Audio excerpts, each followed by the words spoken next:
All right, Roenn. Yes. You are Destiny's arguably #1 cult member in terms of notoriety and artistic significance. I mean, I'm honored. I'll take it. How did you feel watching me destroy your cult leader live on his own stream? Oof. And why do you think he has such a difficult time understanding that the far left and far right are equally ideologically abhorrent, if not, even if the current balance of power may lean one way or another?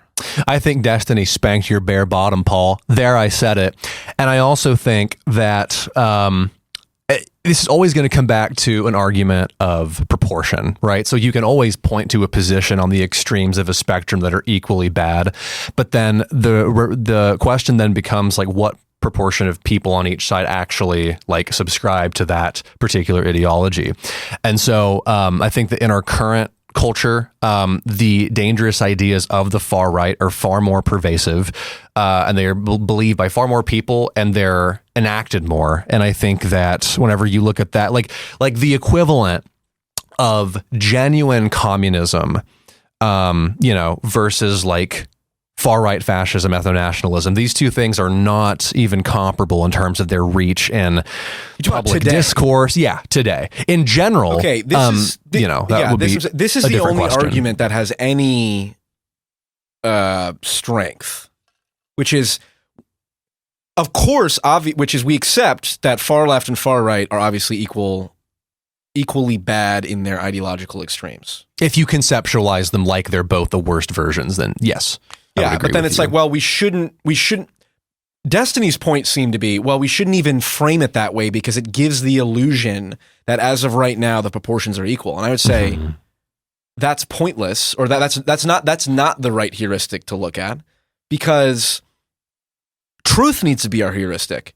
And if the radical right are more of a threat in the long term, which I could even be convinced of, I think Christian nationalism is deeply problematic. Banning contraception, banning evolution in schools, it's like, that's absolute trash. And in a much deeper way than, it's like, oh, well, it's just banning evolution in schools. It's like, I actually would put that as a far more insidious thing than most people realize. The long-term effects of that are way worse than people realize. But we have to acknowledge that what I said at the individual level, like, do you agree that a member of Antifa is as psychologically degenerate as a member of, the Proud Boys was? Proud Boys is a bad example that he kept bringing up because they're run by very hyper specific. Yeah, and they're also, Enrique Tarrio is a federal agent. You saw that, right? Just like Nick Fuentes, baby. No, I'm not. No, that's a joke that Nick Fuentes is. Enrique Tarrio, he actually is literally an FBI informant. Channel 5 did the documentary on, I think it was January 6th, and the whole. Actually, it was a lot of right-wing stuff. And Enrique Tarrio is a FBI informant. Like, actually, for sure. Works for the FBI and so. And sells T-shirts as well. Damn. So the Proud Boys is a bad example, I think. But whatever, is it Patriot Front? Are those the white nationalists who walk around? I have no idea. They're also feds. But let's just say, hypothetically, there is certainly, whoever did the Charlottesville Tiki Torch people, what are they called? The Charlottesville crowd? Just a bunch of Richard Spencer fans, I guess. The far right. Okay, the far right. Mm-hmm. A member of the far right is as morally degenerate as a member of Antifa. I don't think so. Okay. And I would say it for the reasons that Destiny said it, because it's about like, if your question to me was like, if there were two equivalently bad groups on the right and left, would I say that they're equivalently bad? I would say yes. But that's the problem, is it's like you're pointing to one group on the left, which is just this extremely broad umbrella term for anybody who is vaguely like anti-fascist, and then like a very specific group of people on the right who are like, we want to enslave black people, like we want to have a white ethno state. And so I can't draw an equivalency there. But if there was a group just like that on the like, what I would say is like, Black Hebrew Israelite communists, say, if there's a group of them on the left who are like, we want to have an authoritarian communist, command economy, and we hate white people, and we want to have a black ethno state, I would say they are just as bad. How about the pro-Hamas the Proud Boys then? Yeah, I would put them in the same camp. If you genuinely support 10-7, then you're a monster for sure.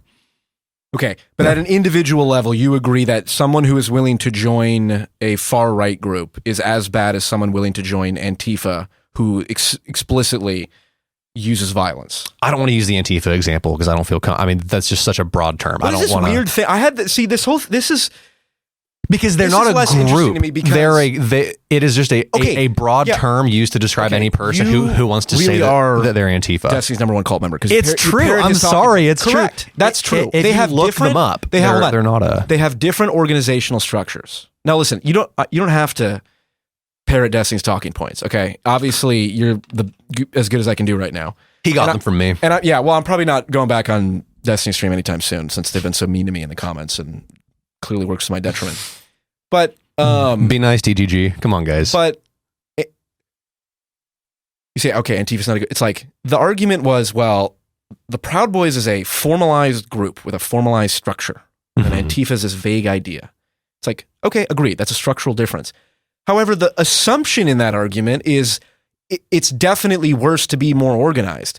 That could be true, but I could just as easily make a logical argument that says, well, because there isn't a structure, it's diffuse, it's ideological, it capitalizes on people's psychological maladies, and it causes riots, and it's unstructured. Okay. It's precisely because there is no structure to the extreme elements of the left that it allowed those riots to get out of hand and become violent when they should have been peaceful. I think and most of the time were, sure, but those that completely went off the rails were arguably went off the rails because they had no structure. So sure. Well, they're structurally different. It's like, that's it. That is autistic. That is narrowing the frame. No. Yeah. Because here's why. It's narrowing the frame. I'm asking individually, psychologically, fundamentally, morally, is a person who wants to be part of Antifa and put on the mask and throw bricks in black people's businesses equally morally degenerate as a freak on the far right who carries a tiki torch and says, we want a white ethno state? I would say unequivocally, obviously, yes. Okay. Then there's a missing piece here. The autistic hedge is, well, but you have to put them in the context of, well, what is the structure of their organization? I can clean this up. Okay, go ahead. Look, the difference here is that I think you are unfamiliar with how broad the concept of Antifa is, because there's lots of people that would call themselves that who all they do is show up to like counter protest. Same with the right. Fascists. Absolutely same with the right. So yes or no, absolutely the same is true with the right. There are people who call themselves far right who never engage in violence. Sure, that's probably true. Okay, so you've made no points no because you're trying to compare a specific group whose explicit purpose is to be ethno-nationalist with an extremely broad label that can mean a lot of different things. Some people in Antifa are the same as the Proud Boys. There are people who would call themselves far right who don't believe in ethno-nationalism. Andrew Wilson, at least as far as I've checked, or as up until now, I've seen no evidence that he's departed from this. You can have the Christian nationalist crew. Sure. So. I mean, there's no okay. one who's saying there are definitely whatever thing you can say about the left. Well, it's a diffuse. There's not really any hierarchy. It's just kind of an ideology, and some people are really bad, but some people who believe in it are just protesting. No, Paul, the exact same thing can be said about because the right. You're trying to draw an equivalency between two things that are fundamentally different. Like if you give me a group on the left who does the same things that the Proud Boys do, then I would agree with you. But your example is not a good one. In the windows of small businesses, the people that did that were very bad. Okay, I agree. So, okay, this is my point. Why even spend all this time qualifying and just go with, of course, anyone on the left who throws bricks in the small businesses of black people in the name of fighting capitalism and whatever, all this bullshit, is as morally degenerate and decrepit as anyone walking with a tiki torch saying, we want a white ethno state. Because if you had said that, I would have agreed with it, but that's not what you asked, though. You're trying to frame it like you're trying to draw the political landscape as a mirror of each other, where the right and the left and I'm not. Obviously, just as bad. That's what it comes across. How could it? Christian nationalism is completely different from communism. So obviously, I'm not drawing a mirror. No, but what it sounds like is that you're trying to draw a mirror between they're both equally bad. Like if we go to the right, if we go to the left, they're both. I will say what I said at the beginning. Okay, and then I will give you the last word to try and get the sword that you've fallen on as far out as you can. Any individual who engages in behavior that we would characterize as far left, throwing bricks into buildings during Black Lives Matter riots, and any individual who carries a tiki torch and drives into whatever counter protesters, both of those people are equally morally degenerate, and the ideologies that drive them are equally parasitic fundamentally. I agree with the first part of that, not with the second. That the okay, why? Tell me why throwing a brick in a black person's window is morally superior. It's not. I just said that the actions are morally equivalent, but the ideologies that drive Antifa versus fascists are, I cannot say that those are the same thing. The ideology of a fascist versus an anti-fascist are not, I will never say that those two things are the same. Of course I wouldn't. But what I would say... I agree. One is anti-fascist, one is fascist. That's both right. They're both, when taken to their extreme, morally degenerate. And they're both liable to be taken to their moral... to their extreme. Well, you keep saying evidence taken to its extreme. I don't like that framing. I mean, I would say. You know what I don't like? What do you not like, Paul? Being gaslit. I'm not gaslighting you. What I would say this is my new defensive strategy. Anytime I'm in a debate. Okay, good. Just accuse your opponent of gaslighting. I love whenever people learn therapy words. No, it's the way that I would frame what I think. I think what you're trying to say is that there are people on both sides who can do things that are just as bad as each other. And I agree with that. So can we leave it there? That I agree there are some people on the left and some on the right are just as horrible and evil. I agree with what you're saying. What I don't agree with is whenever why did it take 5 hours to get I said that at the outset. The thing that I disagreed with was you specifically saying the Proud Boys and Antifa, because fascists and people that call themselves anti-fascist, I will never say that those groups holistically are the same. Right. But some people in Antifa certainly are just as bad as fascists. Apologize. I agree with this. I want to apologize because it is not fair of me to ask you to defend an indefensible position that you don't even have. Okay. Just because your cult leader said it, of course, doesn't mean you have to go with it. No, but let's close that out. Well, hold on. I answered your question, and Poorly. What? Poorly. No, I answered it very, very well. Poorly. No, because you said the version of the question that is, are there people on both sides that are bad? This is where intellectualism doesn't matter. At this point. It's so relevant. Who can go back and forth there. It's so relevant. Well, hold on. Let me ask you a question. If I were inventing an autism test, let's leave it there. Now, if I were inventing an autism test, I'd ask this question. I'd say, who is more evil? John Wayne Gacy or Adolf Hitler? Who's more evil?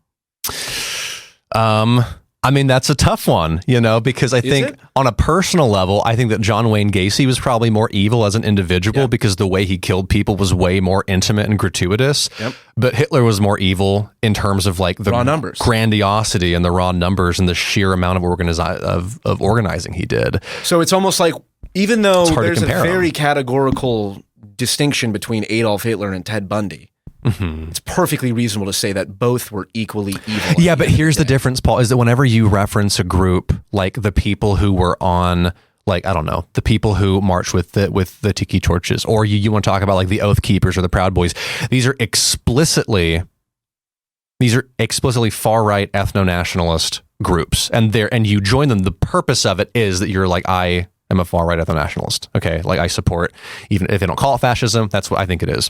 Versus a thing like Antifa is like, some people join it because they're like, I want to throw bricks at people and like do crazy shit. Some people join Antifa and what they do is they genuinely just do grassroots organizing and they fight fascism and they never pick up a brick. Okay, but every person that joins those far-right organizations joins it for that purpose of doing the thing. That's why it's different. This is my point about autism. If that makes sense. That is utterly irrelevant to the question of, at the extremes, are those individuals equally morally degenerate? The answer is yes. Yes, and I said yes.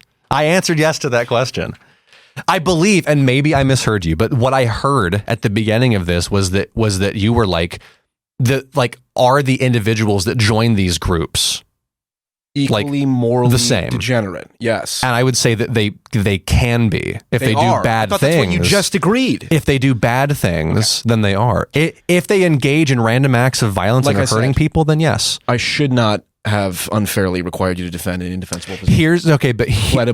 Here's where this becomes relevant for you and me. If I had to pick and say, if I had to up and move states, would I rather live in a city where I was in a house surrounded by every one of my neighbors is every member of the Proud Boys or every member of Antifa? I would pick Antifa. Okay.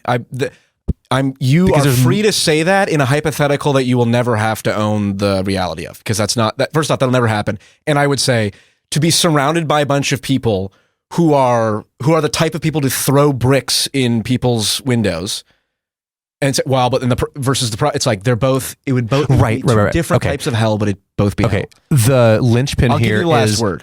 The linchpin here is that every rectangle, or what is the thing that like every rectangle is a square, but not every square is a rectangle, or something. Square is a rectangle. It's that idea where My it's like autism is kicking in. Right. So of Antifa, there will be plenty of shitty people and some good ones. Of the Proud Boys, it's all going to be shitty people. That's the difference. That is the difference. I think that's nonsense. It's like I bet there's funny people who are in the Proud Boys who are not horrible, evil people. I'm sure there's some funny people. Never met them. But how do you know this, by the way? Is this all hypothetical, or do you know people in the Proud Boys or Antifa? I know every single person in the Proud Boys, and I hate them all. Good joke. No, I don't. No, I don't know. So where is this all coming from? How do you know any of this? Because the fact that the group, at least what it turned into, was an explicitly far-right ethno-nationalist group. So that if you joined it, that's what you joined it to do. So people that joined it past that point. Are you saying right now that on the Proud Boys website or whatever, because they have a clear governing structure, so we know they're a thing, they mention ethno supremacy of any kind? Any allusions to it? Publicly on their website? I have no idea. Well, but hold on. I thought it was an explicit... That's what the group was. That's what they did. Who said that? So you're saying you post podcast, because we've got the magic of editing, and I'm in control here. And now I have you right where I want you. Mm-hmm. So you're saying that I'll be able to find an explicit official statement from the Proud Boys advocating for a white ethno state or something to that effect. I don't know if you would. I don't know if they would just come out and say it. Because they're probably smarter than to come out and say it on their fucking website. But you just kept saying explicitly, that's why they joined explicitly. Same with Antifa. You can make the same case for Antifa then. Well, they don't explicitly say we want to overthrow communism violently. I guess it comes down to the exact wording of what people are told whenever they come into these groups. No, I don't care what the exact wording is. I mean, that's what it would mean. And look at the ideology. Oh my God, white ethno state, obviously disgusting for just reasons that we don't even need to get into. Violent overthrow of capitalism. Oh, well, if we make the people at the bottom, their plight worse off, then they'll be more inclined to overthrow capitalism. No, but again, the difference is that anybody that says that they're part of Antifa can just be doing like anti-fascist activism. And then some of them throw bricks into windows, and those people are completely condemned. I don't think so. Okay. There's a big difference. And I would say... But the broad point... are in no position to know. And this is all... The reason you're saying all this is because you're parodying your leader's talking points. I am not. And the one thing that I will say where I agree with the spirit of what you're saying, again, and I'll say this for like the fourth time, is that of people on both sides, if they are doing equally shitty things that are violent, then they are both equally bad. So be it. Yes. Is Candace Owens a Nazi? I don't fucking know, man. I mean, she says a lot of Nazi shit. Based on what you've seen, what is an example of something she said? Whenever she said that Hitler was awesome and the only thing that he did wrong was try to expand beyond the borders of Germany. Say Hitler was awesome? It was something like that. It was like Hitler was actually great, or like he didn't do anything wrong except he tried to like go beyond Germany, but like what he did in Germany was fine. I would say that for starters, which she's gone back and hedged that. The Ted Lieu thing? I don't know what that he brought up in Congress. I don't well, know. Hitler was something. Being a nationalist is not a problem. It's all the other shit he did that's problematic. I would agree with. It's okay to be a national. I would consider myself an economic nationalist. Yeah, I love my country. Her wording was much more careless than that. But even that aside, I mean, So is Candace Owens a Nazi? I don't know, man. I have no idea. That's a good answer. You know what? Fair enough. I don't follow it closely. Exactly. You don't have to repeat Destiny's talking points. Okay, you are free. What I will say is that I think she has terrible opinions. I do too. I think she thinks the Earth is She says, "I'm not a flat earther. I'm not a round earther." Yeah, I think she's an absolute retard. I think that she's pretty racist towards black people. She's pretty self-hating. She's clearly internalized a lot of that kind of stuff. And just in general, I watched a video of her just today, in fact, actually, in my playlist of reasons that I hate Candace Owens. And one of her videos was her talking about why she hates therapy. And she was like, men need to learn how to be more stoic again. And she was like, I always tell this story. And whenever my grandpa died, he did not cry at my grandmother's funeral because he's from an era of men that believe that no matter how bad a thing hurts, you let it burn in your chest, and we should go back to a time like that. And she was like, men, we don't want to hear about it. Okay, so that's psycho. This video was from like 6 months ago. So like, she's a fucking psycho. She says black people should take responsibility for slavery. So yeah, I don't hold her in a lot of high regard. She said what? That black people should take responsibility for slavery. For slavery itself? You mean the black people that rounded up other black people and sold them to slavery? Because I would agree with that. Those black people should be held accountable. I think that broadly. Well, I guess they're all not really here. Yeah, they're probably dead now. Probably. Well, unless they were transhumanist fake black people from YouTube or whatever. Vampires. Yeah. Interdimensional psychic vampires. The reason I ask, I also brought this up with your chosen leader. Of course. And my question was, okay, Candace Owens is out there. She's saying this crazy shit. And my point is she obviously says truthful stuff too. Sure. Now, again, important note, I'm doing the Candace Owens Champion Spotlight. So I'm sitting watching hours and hours of her podcasts. Okay. So I'm listening to everything in the full context. And trust me, when you see the spotlight, there's plenty of crazy shit she's saying. Did you hear this part where she was saying that like vitamin K will like kill your toddler or something? Sure. Yeah. She did a bunch of I don't doubt it. That's by no means the worst thing she said. So I'm more than aware of all of the worst things. But I'm also aware of the factual things that she says. Like, or even just generally, the obvious example now is Israel. It's like, well, why does the United States support Israel the way that it does? First off, reasonable people can ask that. I honestly don't even want to get into that right now. Of course, she then goes much further, and she's much less careful with her words. So then the question is, okay, clearly she's bordering on.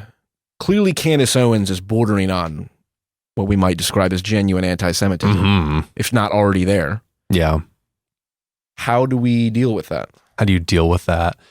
I think you deal with it by just engaging with specific things that are said. And like, if there's an argument that becomes mainstream in the culture, you push back against it, you argue against it while trying to pay her as little attention as possible. That's the balance, because anybody can say some things that are true. Even people with terrible opinions say true things all the time. And so that means that you can engage with the true thing, but you should do it while minimizing trying to draw attention and platform them as a person, because then you just pull people in other things that they say. Is a very large figure and the platform is they're already going to get out there no matter what. So how do you deal with someone who has a large platform, has a growing following, and is bordering on... You optically destroy them. And how do we go about doing that? You can either debate them, you can make videos about them where you talk about their ideas and critique them. What do you think of validating the correct things they say so that you rob them of their only good talking points? Yeah, that's fine. That's it? Yeah, that's fine. I mean, yeah, like, and here's the thing is that Destiny has said that before. He said... Oh, has he? Yeah. I mean, I literally watched a thing very recently where some person, I think he was on, who's the porn guy who fucking Adam 22 or whatever, and he was like, Destiny, do you think it's okay for people to say it's okay to be white? And Destiny was like, yeah. He was like, the left has made this terrible mistake where whenever people on the right, they take an innocuous phrase and purely based on context, they turn it into this like trigger word. Yeah, or the okay sign. Yeah. And so... the scuba thing that says, hey, I'm good to go up, whatever, right, to the next level to depressurize. And so what should happen whenever people on the right say that, they're trying to trigger people on the left. And then it's like, well, actually, like white nationalists, blah, blah, blah, blah, But really what you should be saying is just like, yeah, sure, that's fine. And then you ignore it and then you move on. He said that like a year ago. It's one of my favorite clips of him on that podcast. Why did he say to me that even if Candace Owens were saying true things, he wouldn't even acknowledge that? He said something to the effect that it was something like that. Clip in, it was something like that. Even if she's saying true things, I won't acknowledge it. Now, the argument he gave was something like, because people can say true things that will give a false impression. The example I gave, the archetypal extreme example, is like, I could say, this man slept with a child. Right. And then and then, oh my God, the impression you get, and it's like, oh, well, I forgot to mention that child is the man's son, and the child had a nightmare and crawled into his bed with his mom and dad there. And it's like, oh. So I could say a true thing knowing that it would create a false impression. And if Candace Owens and if it was that obvious, I would point that out, and I could probably come up with many examples of her doing that. But when she says things like, God, I've spent so many hours, and a lot of it's nonsense. She's very obsessed with Bridget Macron being a man. I think I've heard that, and she's obsessed with. She said she would bet her reputation on it. Wow, which there's not much reputation. Well, there's not much. I think she knows that betting her reputation means nothing. But so it's both that Macron lady, it's Michelle Obama. There's a lot of people. Yeah, and that Obama's gay, Zelensky's gay, all this different stuff. That was That was when you were talking about the crazy thing she said. There's going to be a good ability in the Dark Templars kit that has to do with that. But anyway, Dark Templar, yeah. But anyway. True things that Israel is that ethno supremacy is a serious problem in Israel. Mm-hmm. Okay, yeah, I agree with that. Yeah, of course that's true. Yeah, okay, but that's fine to acknowledge, of course. Okay, but she's saying a true thing in service of her genuine anti-Semitism. So why even acknowledge that true thing? I think the difference is that you can acknowledge the true thing that is said, but I wouldn't go around saying Candace Owens says some true things. I think that's the critical point. Why not? Well, let's just step back for a second. We're playing an iterated game here. Life's a long game. It's the discourse goes back and forth. What is wrong with saying Candace Owens definitely says things I agree with, and just leave it at that? Okay. Is this an ironic question? No, I'm dead ass. Okay. Same with Nick Fuentes. Same with Destiny. Same with Vaush. Same with Andrew. Will. Whatever. Pick whoever's watching. Pick the person you hate and just say. Yeah. Okay. I, of course, agree with some things they say. Okay. They say things that are true. Sure. Nick Fuentes is genuinely funny sometimes. Yeah. Okay. So here's the thing. What did you say? You said Nick Fuentes is genuine. What the fuck? And then I will follow it up with all the things that I hate about him in the broader context of my work. So I made a 15-minute compilation on all the worst things that he said ever. So, and I'm going to make a champion spotlight of Candace Owens saying some very dumb shit. So. Good. So I will answer your question first with a question, and then I'll give a full answer. What is wrong with me? No context, just saying, Hitler said a lot of really good stuff that I agree with. Hitler and Candace Owens are in category are completely different. No, I'm saying what's wrong with saying that. Because Hitler is Hitler is the archetype of evil. It's like you're going to the archetype. Candace Owens is not. Hitler was a real person, Paul. He had feelings. Okay, are we gonna pretend like? Oh, now you're saying Hitler had feelings? Or do you care about hurting his feelings? He had dogs. No. Obviously, Candace Owens is not even remotely in the same category as Adolf Hitler. So, categorically, there's probably a couple degrees of separation. The example is so extreme. It's like I said with the we'll sleep. This man slept with a child. It's like I purposely picked that extreme example because I would say you should never like that alone. If it's the example I gave of it's his kid and it's after a nightmare and they brought him to the bed. It's like that is a specific example of that mechanism playing out, using truth to purposely tell a lie. And if I just said I like some of what Hitler said, yeah, of course that's the meme. Yeah, but if I say I like some of what Candace Owens said, there's many people who are normal people who would say that. I don't know. She's probably killed at least like half as many Jews as Hitler, don't you think? No, I think that this anti-Semitism is unacceptable. I think that she's crazy enough that she's in the same vein as a person like Fuentes, to where I would say that if you just say that, they say some stuff like that's awesome with no context, that serves why it's wrong to now answer your question fully is because it sanitizes them. And I don't want to sanitize people that are fucking crazy. Fair enough. What you call... Obviously, it depends on exactly what we're like. If I just made a clip of, hello, everyone, my name is P.F. Young.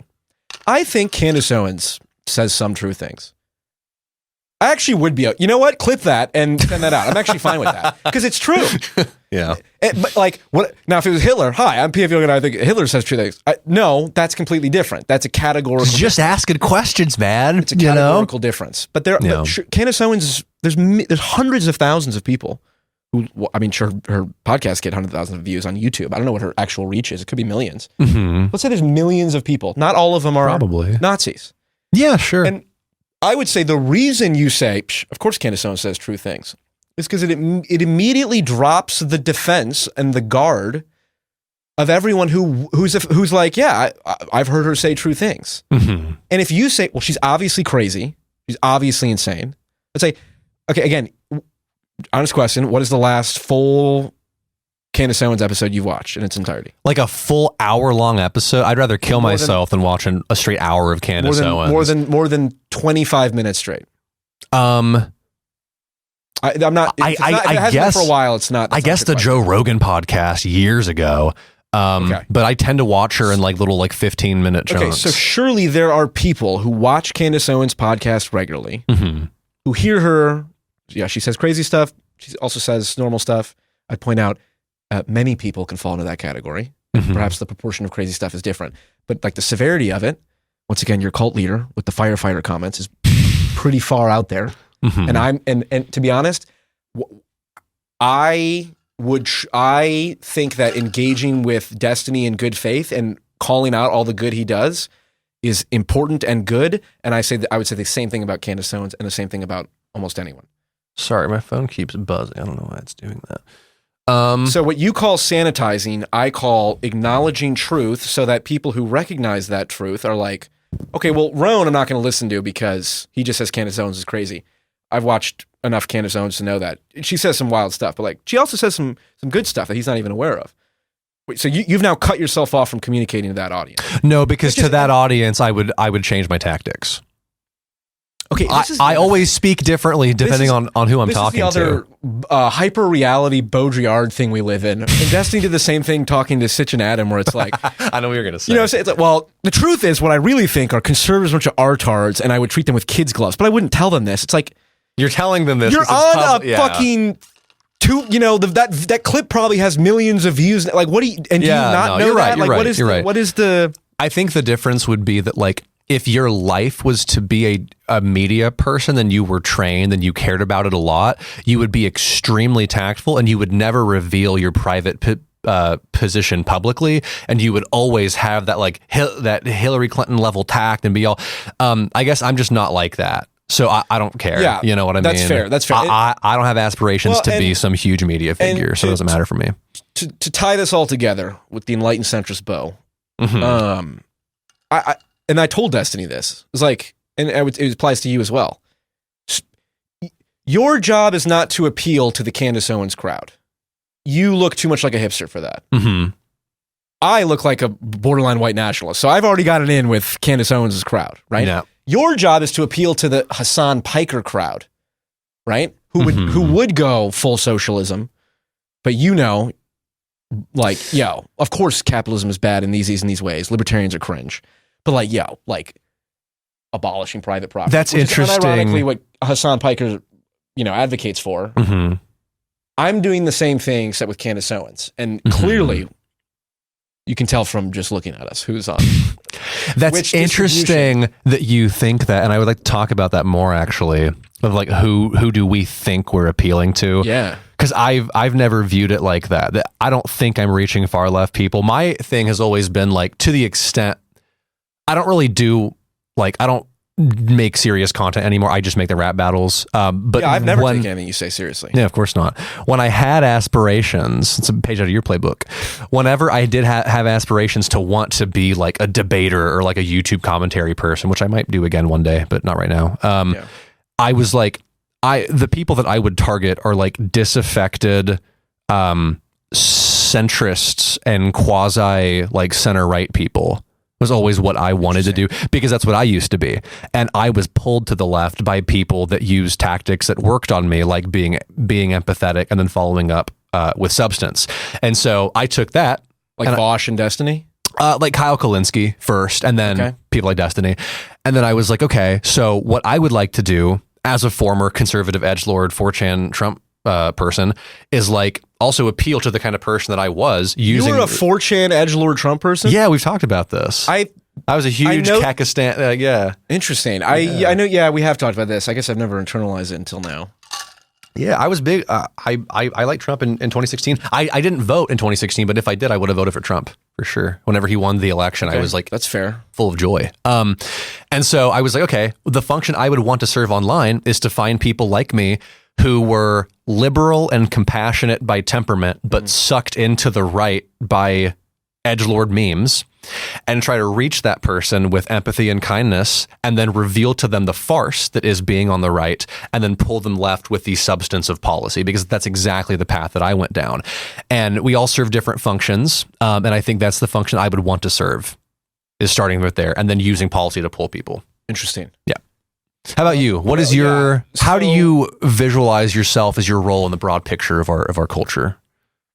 I think that I am cutting across, there's 4 tribes: bad right, good right, bad left, good left. Fair enough. I mean, in like the proportions perhaps. Yeah. But the framework is such is fair. That.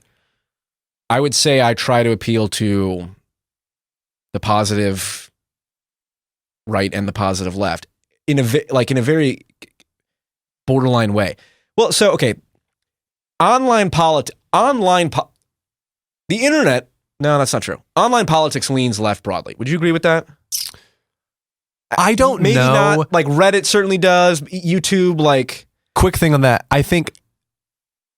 Well, so the thing is that Tim Pool's pretty big. I don't know. Destiny has about 800,000 subs. I think Hasan's at 1.6 million. Yeah, subs is hard. Ben Shapiro is, I think, 2 million. Jordan Peterson's like 6 or 8 million. Yeah, Tim Pool's 2 million. So I think the space that we like. So for example, I make assumptions about what my audience knows. Like I generally speaking, I will, if I make a video, I will assume my audience knows who Destiny is. Like I'll pull in a clip of Destiny without much explanation.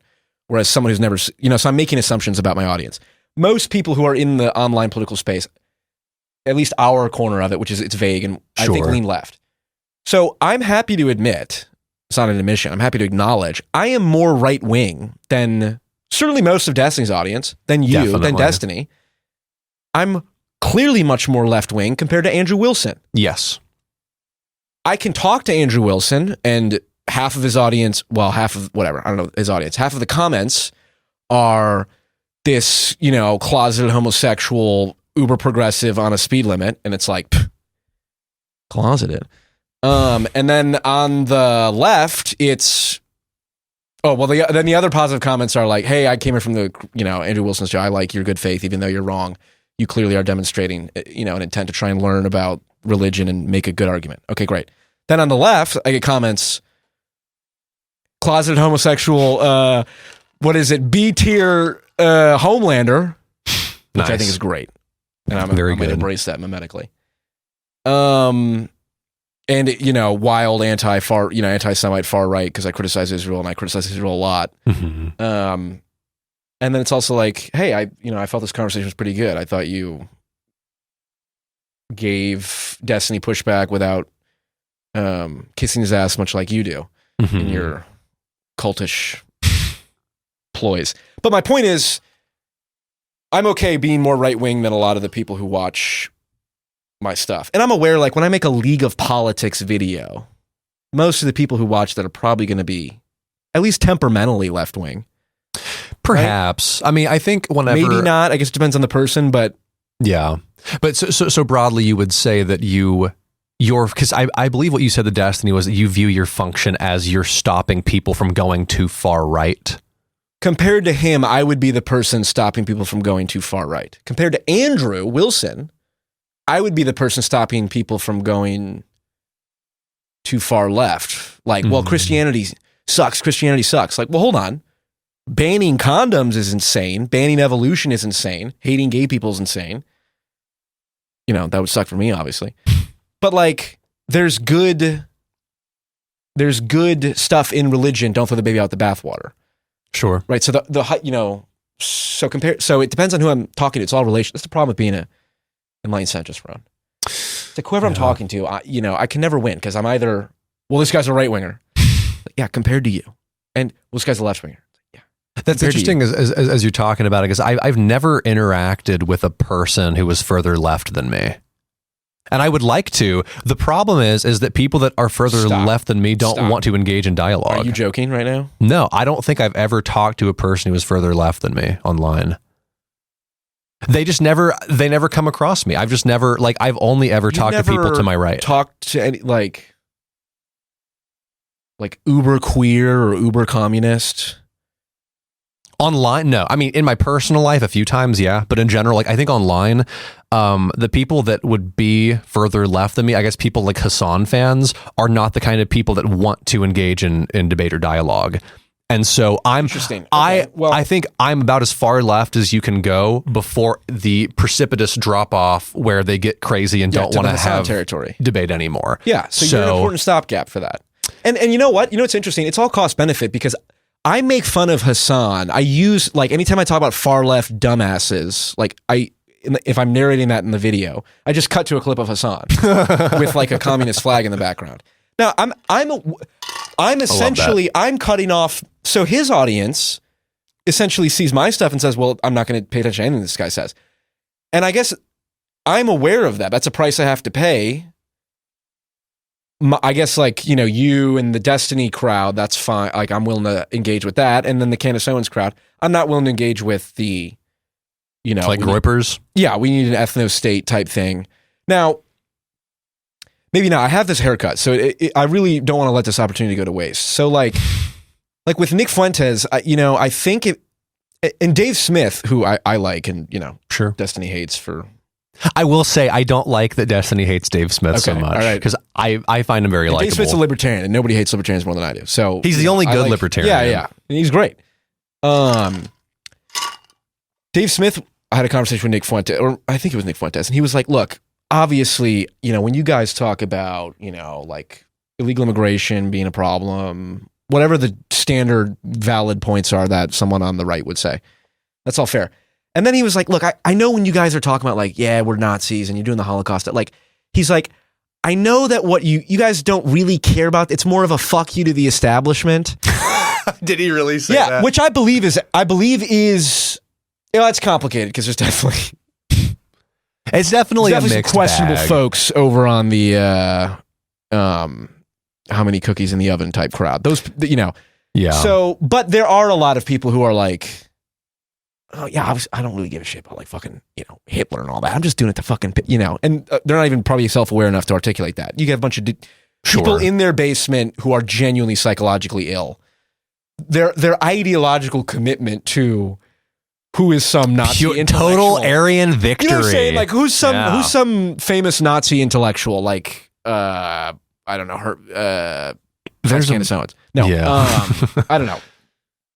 Goring or some shit. Like, they're not reading, like, oh, and if we look at Frederick the Great's reign, historically it would be the case. It's like they're just they're not that getting on the fucking bandwagon. I think they want a white. And because I acknowledge that, that's why I say, like, well, of course Candace Owens says true things, because I know that someone like that might be like, well, this guy doesn't fucking hate my guts right off the bat. Yeah. So the extent I hate a lot. I hate the mind virus that has parasitized your body, and you know, hopefully it can be expunged without destroying the host. Yeah.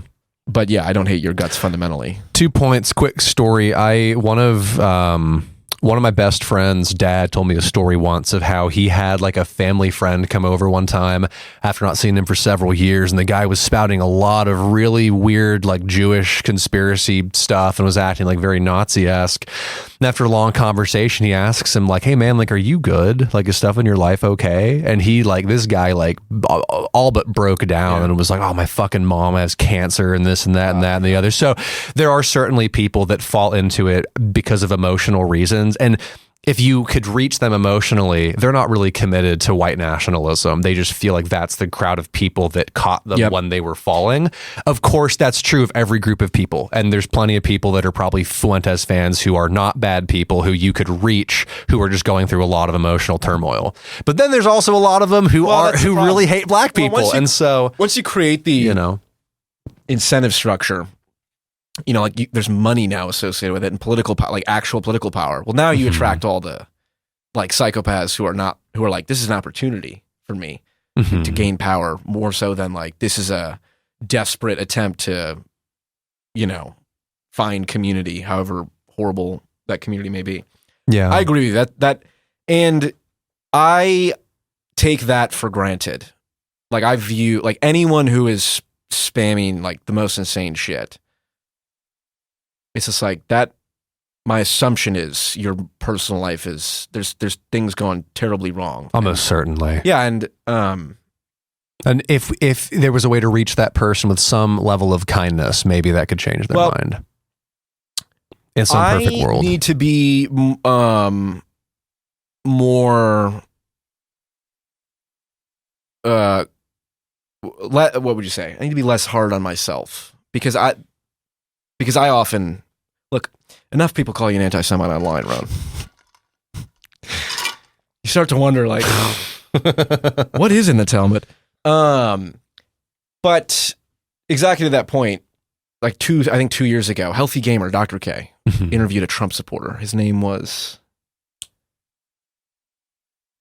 I forget now. Jimmy from Philly. Sneeko. No, Jimmy from Philly. Jimmy from Philly. And I did like a 20-minute video, and it's just him telling the story, and it was basically that. Now he wasn't saying like ethno state type stuff, but he was like Trump, you're like caricature Trump supporter. And it was like, horrible things happened in his life, and also he did things that were very, I would say, admirable strength of character. Like when it came down to it, like damn, whatever you can say about this guy, the fact that he in that circumstance did that is like that's more than most. And I guess I have that attitude towards everyone. I have that attitude towards, like, look, at the end of the day, it's all childhood trauma. Mm-hmm. Ben Shapiro, who I don't like. I don't know if you know this. When he was a child, I don't know how old, but he was at like some sort of summer camp or like Boy Scouts camp or something like that. And it was like all his school or something like that, like 100 of his peers. They handcuffed him to a bed, dragged the bed frame out into the middle of the camp, and beat him. There was one situation where guys legitimately like held me down in a bed and hit me with belts. No way. There was a situation where, and then that concluded with them, like somebody brought one pair of handcuffs, they dragged the bed frame outside the cabin and then handcuffed me to the bed frame in front of like the entire school. So it was a good time. And, and it's like Destiny, he has, I don't know exactly all this stuff, but all the dead dogs his grandma killed. All the, it's like, if you just let people talk and explain, it's like, there's some crazy shit in a lot of people's lives. So even though I really don't like Ben Shapiro, for example, I disagree radically with his politics. There was a kid who was fucking dragged out and beaten, and it's like, that's rough. Yeah, well, that's why, I don't know. I'm not inclined to say, well, Candace Owens is just crazy. Candace Owens is just if I was talking to a Candace Owens supporter, I would take a very therapy-centered approach to the conversation. Or any person that I view as following a public figure that I view as crazy or dangerous. Is my thing. We're doing the Destiny thing where it's like, I agree. Presumably we put this online, so it's like, and I guess you're not, there's a lot of practicality of like, I'm going to change my approach as I get bigger. But right now I'm not at a place where that matters yet. That's fair. But I will. I would always, as a person who, I have had therapeutic training. I've been to therapy myself, and I've always been like the best approach to people, like in my personal life and a conversation about stuff, is to take that empathy-centered approach. Where it gets tricky though is like public versus private conversations. Are you talking to a sociopathic famous propagandist in a public debate on Piers Morgan's show, or are you talking to a human being who will open up to you and be real? Yeah, and there'd be very different approaches to that. And if I was talking to a person like a Fuentes fan that I thought there's like a good person in there who just needs a person to like ask him if he's okay, that's how I would handle that, and I'd be very kind to them. If I was talking to Fuentes himself or a person adjacent to him or like one of his top guys in the fan base who is like a virulent, like hateful, racist piece of shit who I know is there's just, he is there to propagandize and lie. And my attempt to connect with him would be thwarted by him just like stonewalling me. I would not do that. With him, I would be extremely aggressive and I would mock him and I would make fun of him and I would verbally beat him into the ground, And so it's just different. You would people. try. I would try. And then I would but use if he has the high ground, well, you'll end up in a gimp suit. Perhaps so. Well, but then I would just technically Darth Vader. I would just call him gay. Darth Vader was in an augmented gimp suit, correct? I think I could see that. Was his dick also like had an on-off switch? I don't know anything about that. Okay. Do you have any topics you like? I have a few. Okay. But were there any burning topics that you wanted to cover before? Any burning topics to cover? The answer can be no. No, the only thing that I really came in today with the intent to talk about was that first point about logic and emotion and charisma being on equal footing, and you can't rank them as more important than any other, of course. And then just general questions about trying to explore, the mind of P.F. Jung. What motivates you? What sort of things I don't know. Where do you see yourself in a few years? Like, what is your what is it called? Modus operandi or whatever of kind of what you're trying to do. Like, because hearing you talk about seeing a wounded child in people is meaningful to me, because I see the same thing and I'm like, wow, that's like, I mean, is your intent to long-term take that approach and talk to people and focus on that sort of stuff? I mean, what is like... Yeah, Daryl Davis is a hero. Mm-hmm. And if Daryl Davis can talk to a KKK member, it's kind of like, well, I can talk to anybody. Really. Yeah, for sure. And I think there's value to that. I think there's also, like, I call people degenerate scum fairly often. Yeah, and autistic. Probably more than I should. Yeah, and yeah. Autistic degenerate scum. Well, but I don't equate autism to... Sure. The autism itself is a double-edged sword. It's clearly beneficial in many ways. Yeah. And I've never been diagnosed, but what is it? Absence of evidence? Something like that? Yeah. I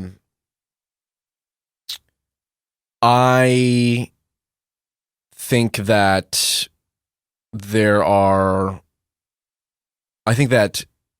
you can't therapize everyone, or whatever the term is. You can't do the Daryl Davis approach with everyone. You can do the Daryl Davis approach with, like, the leaders of those people. Like, I see no reason why I shouldn't be able to have exactly the same cordial conversation I had with Steven, Destiny. Like, I should be able to have that conversation with anyone. Nick Fuentes. I had that with Vaush, Andrew Wilson, Candace Owens, Tim Pool, whoever. Insert whoever you hate the most. It's like, okay. In my mind, it doesn't achieve anything to just say, well, this person sucks. It's like, okay, yes, congrats. But, like, especially if you can sit and be empathetic, then you can get, like, especially, and certainly this is just basic, like, human conduct. Like, if you sit there and go, yeah, I hear what you're saying, man. I hear what you're saying. Do you understand what I'm saying when I get upset about this, and that? Be like, yeah, kind of. Like, for example, here's my suspicion. I don't know. I bet, because Nick Fuentes is in the middle of Groyper War 2, I believe, right? Or something. Yeah, the second round. I think Nick Fuentes recognized, like, he is no longer just some kid in his base, whatever he was filming. Like, he has legitimate political power. And I bet if it was like, Nick, when you said that, what did he say about white or woman having sex with a black guy? Like, that's degenerate, right? Yeah. Or didn't he equate it to, like, having sex with a dog or some shit like that? Yeah, something in that vein. It's like, I bet he regrets saying that, and he doesn't. Well, I don't know. He may believe that. He was asked to clarify later, and he was like, I didn't say that they were the same thing. I said they were both degenerate. That's how he qualified it later. Well, so I guess my thing is like, well, what if he has no incentive to ever not be the most extreme that he can be, right? Because no one's going to give him credit anyway. So, like, well, if there are people like, yeah, look, this is my thing with Nick Fuentes. If you go to his Twitter and you look at his pinned tweet, you know what his number one pinned tweet is? I was canceled by Ben Shapiro. I was canceled by, Yeah, but the context of that is, or what he says in the tweet is, I was canceled by, who was it? Charlie Kirk and Ben Shapiro and Charlie Kirk. Yeah, I was canceled by Ben Shapiro and Charlie Kirk for criticizing Israel. And now, guess what is incredibly mainstream to do? Criticize Israel. Yeah. So had he not have been canceled and marginalized for something that he shouldn't have been marginalized for, the criticism of Israel. Now, it depends on what specifically he said, because I'm sure you can find some things that are I'm questionable. Sure there's always a little bit more to it. But there's definitely stuff he has said that is 100% true. Sure. And if people did not marginalize him for that, and I see sort of a similar thing with Candace, is like, yo, all you are doing is ceding ground to the radicals. rob the radicals of their best talking points by empathizing. Okay, what's going on? You know, I agree with you on these and these things. I disagree with you here. That would be my approach. But then I also call people satanic, degenerate scum. So, you know, Yeah. It depends on which champion I queue up on in League of Politics. You know, it's like Dr. Destiny. I'm just playing exactly. It's like, am I going to play aggro today, or you know, am I going to play strategic jungler or healer or something like that? Right? Yeah. And I would just say I would handle it very differently if it was a private versus a public conversation, because I like the approach that you just described. I really like, and that's kind of, I think, my default mode of operation. But then I think, like, is there a harm in doing that if it's public with a figure like Fuentes? Whenever you consider like what that conversation does in terms of sanitization, and then people voting, if that ripples out and gets bigger, and what policies will be passed at the end of the day based on them being more amenable to a figure like him, that will be passed and say, oh, now this woman who was raped can't have an abortion. So that's the struggle, as always. Like, how much do I want to be a human and treat this person like a human and be kind, and let them maybe get away with saying some heinous things to do I'm not therapy, but like a very, personal conversation, versus how much am I letting them get away with that makes it seem like I'm normalizing it, that will make people go, oh, well then, he's actually not so bad. Then they start to listen to him, and then they're like, actually, yeah, like abortion is evil. And if a woman is raped, like she should carry the kid to term. And how much, if not just me, but if like thousands of people like us are doing that, will that sway things to actually make a worse country in the long run? So that's always the struggle. Also, quick question, and then you can go. This just popped into my head. The first video I ever saw of you and how I came to know you. Have I ever talked to you about this? Mm-hmm. It was the Vaush debate. It was the first thing that I ever saw of you. And there's one question that just popped into my head that I wanted to ask you about. When Vaush asked you to justify why, like, you were like, oh, like Hitler is like evil, right? And then Vaush was like, well, like under what moral system would you call Hitler evil? And you refused to answer the question because you were like, that's autistic, like, whatever. I just want to ask you, back then, I was even back then calling people autistic, which was what, like a year and a half ago or something now? Oh, well, probably 2 years, I think. So, like, I guess my question would be, would you still have that approach today, or would you say, under the moral system that all human life has value, Hitler is evil? Or would you refuse to answer the question? Maybe I don't know. It depends. It's all situational. Okay. But I would, my point is, sure, you understood what I was doing. It's been so long I forgot what the context was. Well, how do you know Hitler is evil? It's like, what? Well, who the fuck asked this kind of question? Okay, so now it's coming back. I know who. Autists who want to know, give me the technical down to the logic, so that's what I mean by that. My memory was that it was in a broader context, though, of like, he obviously agreed with you, but he was trying to get you to say, under the moral system that we value all human life, he was right in service of a broader point that I think was a good one. Was the feeling that I walked away from. Well, and fair enough. I suppose you can have a complex moral anti-realism debate, and perhaps I kind of wish we had gotten it, because listen, it takes one to know one, okay? You want to talk about autistic examinations of like moral foundations, like all the evolutionary biology and religion as a mechanism for storing moral action and morality as the emergent property of iterated social interaction, so on and so forth. Yeah, it's fun stuff. It's great stuff, okay? Nobody loves that more than I do. And I could have had that conversation with him, but it was sort of an optical thing. It was sort of what kind of conversation are we having? Like, well, first off, we're talking about Jordan Peterson, so it's like, okay, what are we going to have a conversation about moral anti-realism all the way over here now? Which I have no problem discussing, but that wasn't the topic of the debate. So it's kind of like, you're asking me, well, how do you know he's evil? It's like, okay, hold on. If we're going to talk about whether or not Jordan Peterson is a force for good, like, we have to just go, well, let's agree on good. Is Hitler evil? Check. Well, hold on. It's like, okay, well, then we're not even in the conversation. My memory of it was that could have been a quick answer, like in terms of, I don't think it was an attempt to derail it into moral realism, but I think it was an attempt to just, oh no, because the point of the debate was, is Jordan Peterson a force for good or bad? And then it was like, is he evil? Which I would not even try to debate anymore. Sure, because it's very vague. Post Daily Wire Peterson is very, very bad. Done a great deal of harm. Yeah, I just want to ask you that, just because in general, I think if I was asked that, my super quick response, not derailing it, would to just be like, yeah, I call Hitler evil because under my moral system, I believe that all human life has value if it's innocent, regardless of race. Boom, done. And then you can move forward. But like, I think it's important to establish your starting place, because some people that you're talking to might not think that way. I know you haven't seen Attack on Titan. We talked about this the other day.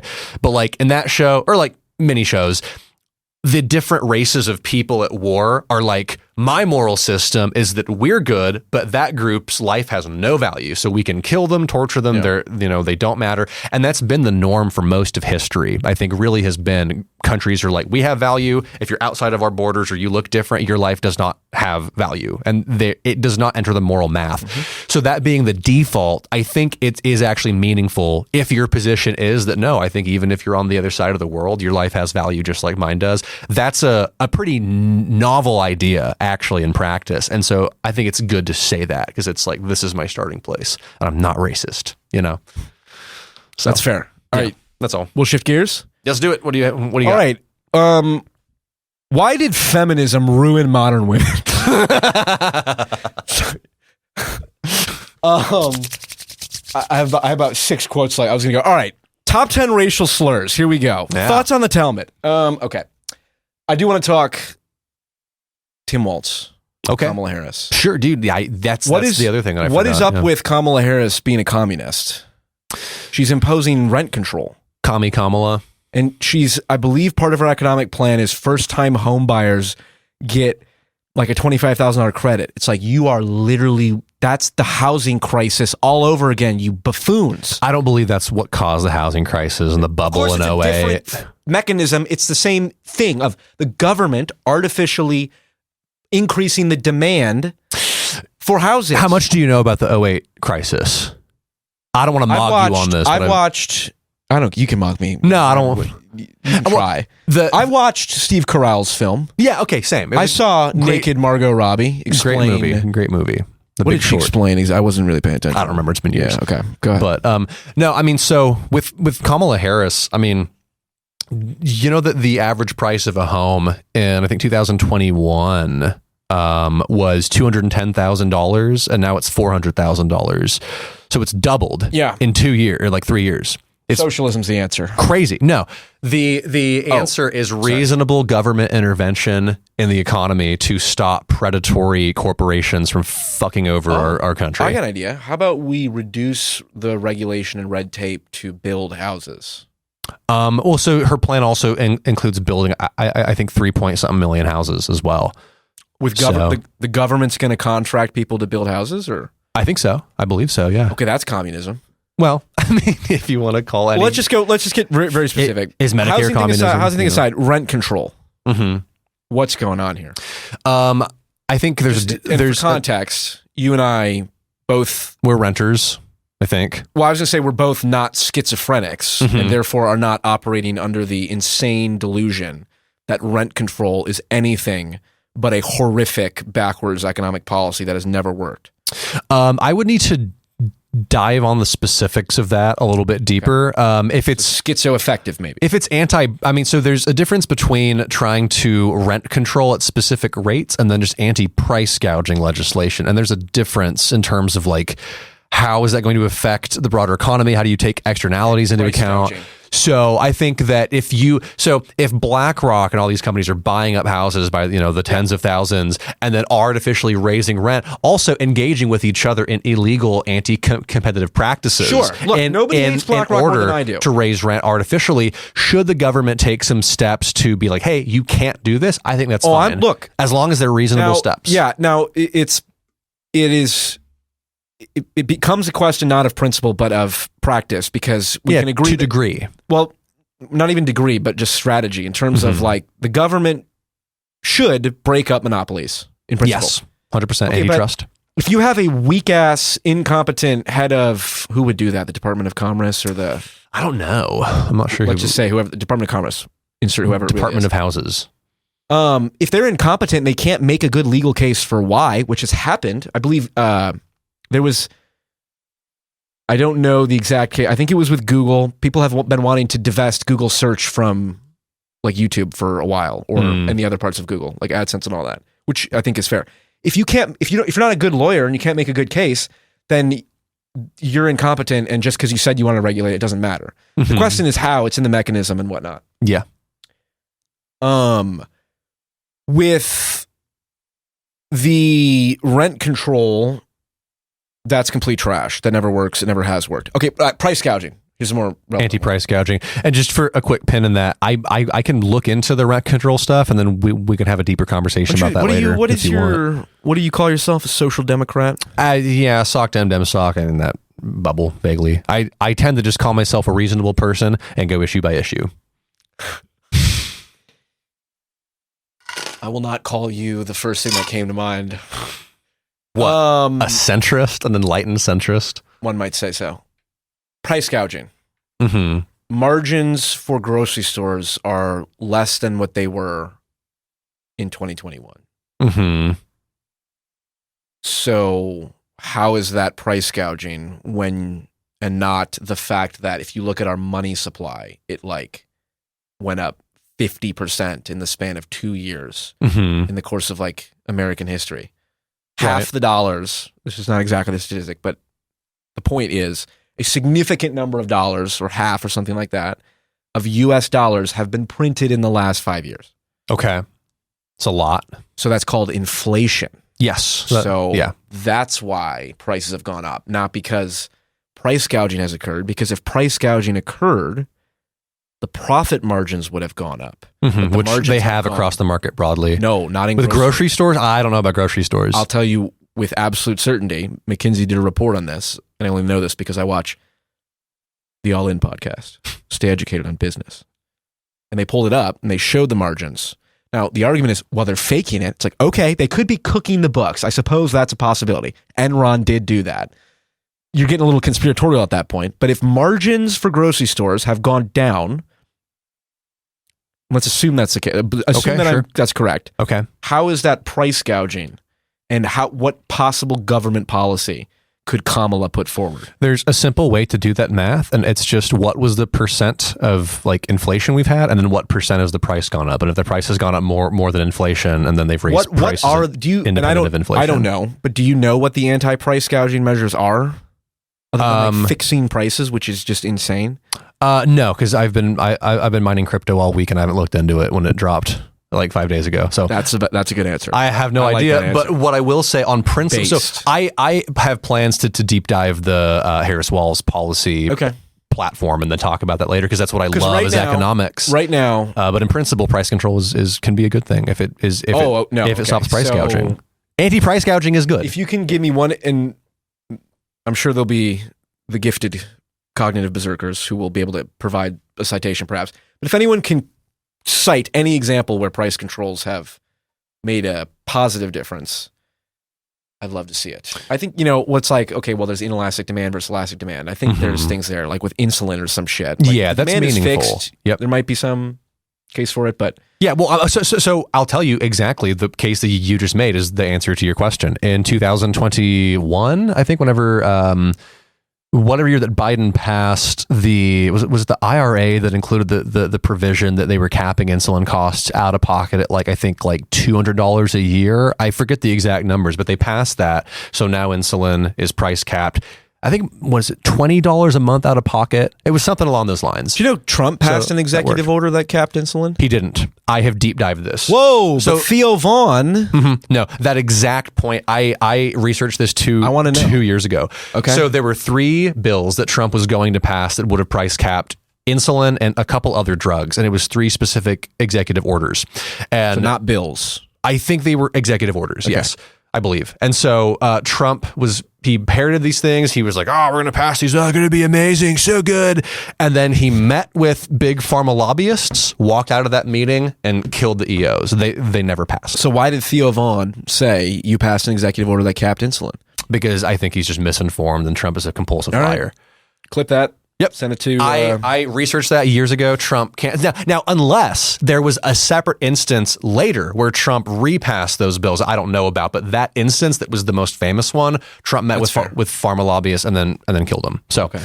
I don't believe that We'll await the Trump fact checkers. We'll await the fact checkers. Ever followed that up. Okay. But no, I will say in general, I enjoy what I've seen so far of the Harris-Walz policy platform because Kamala has indicated she's going to keep many of the same people in that Biden had in, running things like labor. So our antitrust has been amazing. The strength that our unions have grown. Antitrust.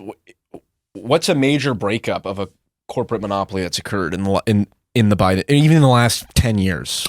They have strengthened unions incredibly at Amazon, it's not antitrust. at Starbucks. With antitrust specifically, I know that they were fighting AT&T at this very long court case for several years. Lost?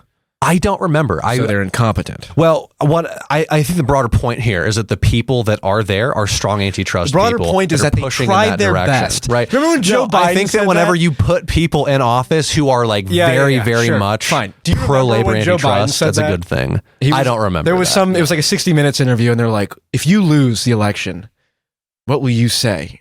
Or what will you tell people? It's like, I tried my best or something. Well, that's the worst answer ever. Yeah, that's old. That's old man boomer brain. It's like the opposite. It's like the archetypal opposite of what any like hero in any movie says. Like, well, what happens if you don't defeat him? It's like, well, I'll die trying. It's I tried my best, and I'll go home and retire on the beach. It's that's very imbecile. Cringe. I'm glad Biden pulled out. But no, I think let me amend my statement then to say that I think that the people that they have put in are some of the most strong antitrust people that have ever been in our government since FDR. Okay, well, if they break up some big tech monopolies, I would respect that a lot. There are people in that ballpark. We've had many material gains of unions being strengthened.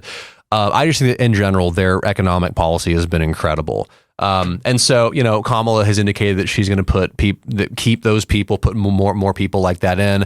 I know Walz has an amazing record with like things like free school lunches and free school breakfasts, things of that nature that just reallocate tax funds in principle towards paying for things that are necessities that people at the bottom need and can benefit from, which is the heart of, social democracy.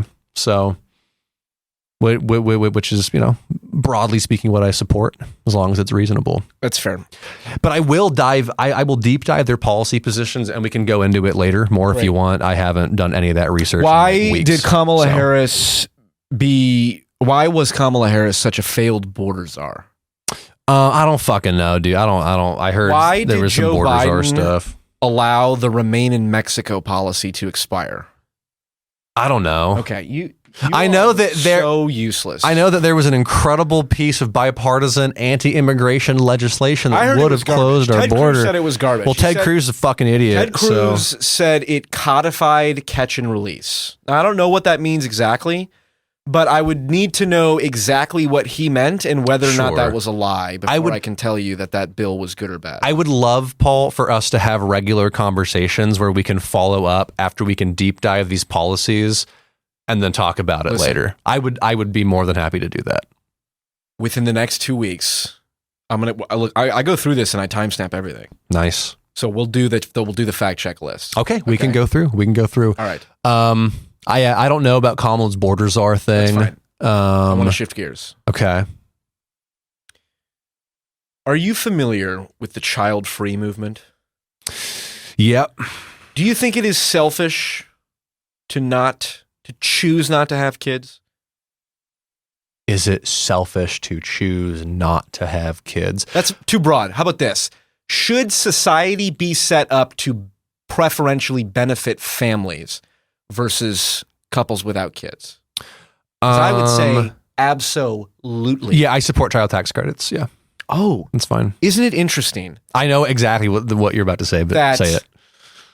Like JD Vance said the exact same thing as Kamala Harris. I don't give a shit about JD Vance. Oh, okay. Dave Portnoy tweeted. No, actually, it's funny. Dave Portnoy quote tweeted JD Vance. JD Vance did say that. That's right. We want the child tax credit. This is a family society, so on and so forth. That is right, though. People were like, "Oh my God, JD Vance is weirdly pro-family." It's like, I saw John put those tweets side by side in one of his tweets. Yeah, child tax credit is absolutely a great policy. Yeah, and it's pro-family as fuck. And I agree. And another way of saying that's technically true is it penalizes couples without kids. And I would say that's acceptable because society depends on having future generations. Social Security depends on younger people paying for the Social Security of old people. And if you don't have any kids, who do you expect to pay for your Social Security? Oh my God, you should only have kids for Social Security. No, first off, we're not getting Social Security. Neither of them, probably. It's like no one's getting Social Security. Not in our generation, 50 years from now. That shit's going to go broke, in my opinion. But like, in principle, if we're just talking societal structure, obviously you have to incentivize, or you have to benefit families. And if that comes at the cost of single people, which the child tax credit technically does, too damn bad. I'm all for it. Is getting punched in the face the same thing as not receiving fellatio?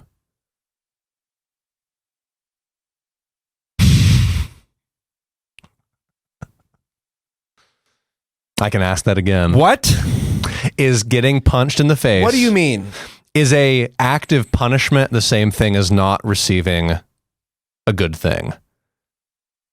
That's just a much better way to ask that question. Is having to pay a child, is being free, is not getting a child tax credit the same thing as a penalty? Well, in some sense. I don't think so. I don't think so. I wouldn't frame it that way. Yeah. Well, you're penalizing. We're not charging people for not having kids. We're just not giving them money that we are giving to. Yeah. So. Well, here's more interesting. The economic stuff, whatever. Let's go. I was going to word that way more dirty, but I had a few seconds to. Yeah. Let's go psychological. Okay. You're familiar with Jordan B. Peterson? Never heard of him. Now, a lot of people hate Jordan Peterson, but the classic refrain is, I disagree with Jordan Peterson, but his psychology stuff is pretty good. Yeah. Right? People say that a lot. For sure. You know what he says about children? What? He says, you're not fully mature until you have children. You cannot be truly mature. Interesting. Until you have children. As someone who, I presume has no children. Yeah, not yet. Know of. Yeah. And I'm in the same boat. Fingers crossed. Yeah. What do you think of that? I think it's interesting. My intuition is that it's true. That is interesting. I mean, my intuition is that it's not, because I think there's plenty of people that are very mature that don't have kids, and most people I know that have kids are fucking retarded. Most? Yeah, like most of the that people. That might be a you problem. Not like what if you're like, everywhere I go, everyone I meet is retarded. Like, I'm in the loony bin. No, I just think everywhere I go, people are in straitjackets, drinking or taking pills. It's like, we're gonna look inward here. Okay. Continue. No, I think my statement was far too strong. What I should say is that I've heard many anecdotal stories through people that I know and friends of their friends who like had kids when they were like 19, 20, whatever, and they're horrible parents. I don't want to tell any personal stories because people I know might watch it. But yeah, I just know people I've heard of people who have had kids who like, I don't know, like had to give their baby away to people because they were shitty at taking care of it and like locked it in closets and shit. So I just, I think that having a kid could mature you, but honestly, like I think I am I'm the penultimate example of maturity. In human form, and I don't have children, and I could, there are people I know with kids who are not. So it's case by case basis. But I get the sentiment that maybe if you were already predisposed to being a fairly mature person, having a child anchors you with a sense of meaning of something greater than yourself to carry on your lineage that might encourage you to like be more self-sacrificial and appreciate that your mission goes beyond yourself and it's about the continuance of like this greater project. I can see that. Yeah. In some That's sort people, of what I think is some the of the case. time. Yeah. And there's a difference between, there's a difference between people who can't have children. I won't even get into that. That's obvious. There's a difference between people who choose not to have children, and then they don't make that their personality. Like, we just don't have kids. Yeah, and maybe, whatever. But like, then there's the child-free Those people are advocates. Insufferable, yeah. It's like, I was going to do a video, and I watched probably like 4 or 5 different people. And, obviously, you go on Reddit, you go on YouTube, it's a very skewed selection. But then I hear anecdotes of people where it's kind of a similar thing. And it's just like, there is something, and this is not it's not an intellectual argument, this is an intuition. It's just like, every single one of your ancestors and of my ancestors and everyone watching this, every one of their ancestors reproduced. But otherwise you wouldn't be here, right? You're part of an unbroken chain. And then of like 6 billion years or whatever, 2 billion, whatever, however many generations, surviving molten earths and just the monstrosity of nature, to then go, I'd rather have a second Kia than a child. It's just like, there's just something intuitively weird about that. And then it's not even intuitive. It's like, yeah, you don't have, what is your care about the future generations? Your kid is not in that generation. You don't have a kid. So rationally, you don't give a shit if humanity blinks out of existence 50 years after you die. Right. I don't trust people like that. Yeah, that's true. I guess. But I give back to the community with basket weaving. It's like, no.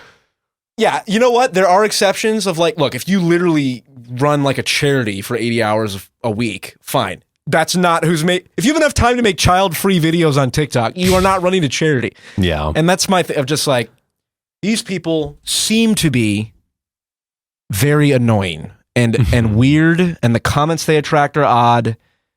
And I don't think they should have children because they're that type of person. You know, you can't force them. Well, then you children. Agree with them. No, because they would have the Dave Portnoy opinion, which is, why should I, have to pay for someone else's kids? It's like, because you live in a society. Yeah, it's the common good. It's the common good that I value over the individual. Right. Which is why I'm not a conservative. Oh, this is interesting. Because I was just thinking about this the other day.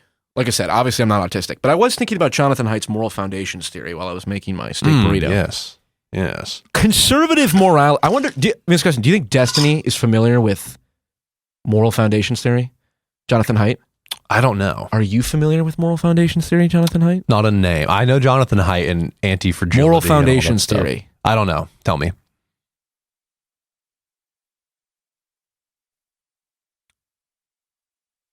Benjamin, a portal has opened up before me, and in it I see your destiny. No pun intended. You are about to embark on the greatest journey of your intellectual life. I'm ready for it. With Jonathan Haidt. Not right now. Oh. When I give you the book or give you the overview.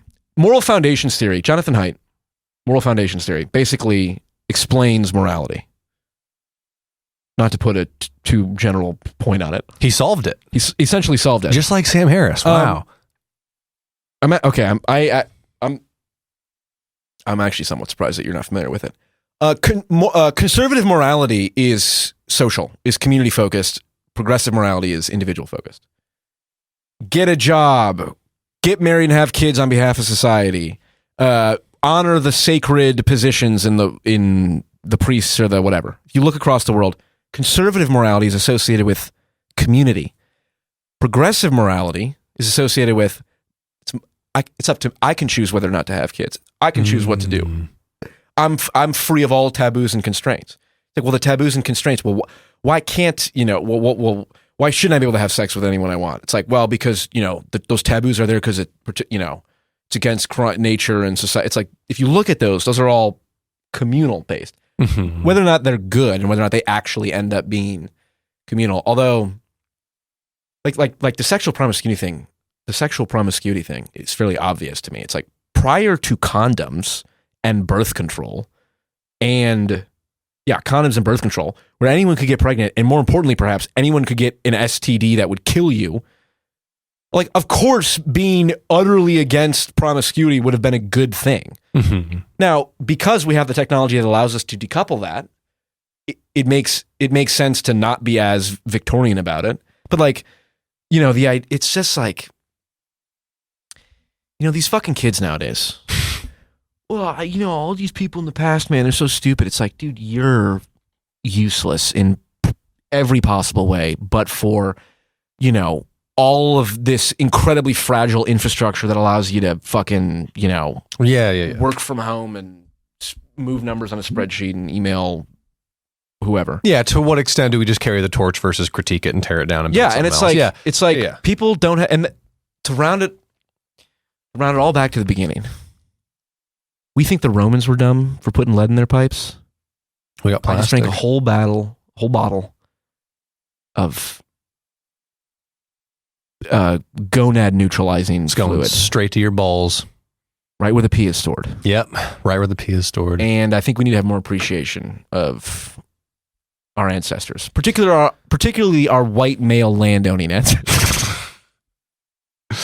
All right. Any final points here before we wrap up? Yeah, I will say I do find that moral foundations theory thing interesting in terms of saying that conservatives tend to be more community focused. TED Talk. It's good. It's 20 Sure, TED Talk. I'd love to check it out because I think that maybe that's true, like temperamentally.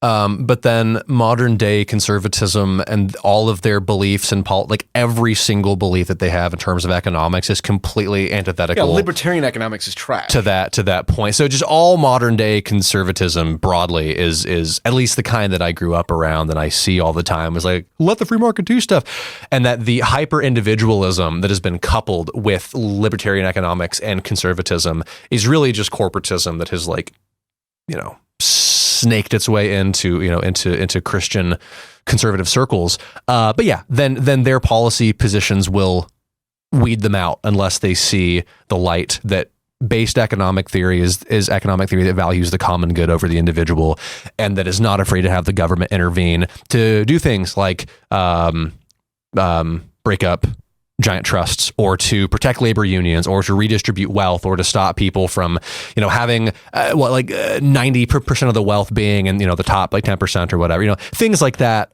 do destroy the common good over time. So if you're a conservative out there, I'd love to have you over on the left economically. You could always be a Nazbol if you want. But that's why I'll be voting for Kamala Harris, Tim Walz in 2024. Blue wave, baby.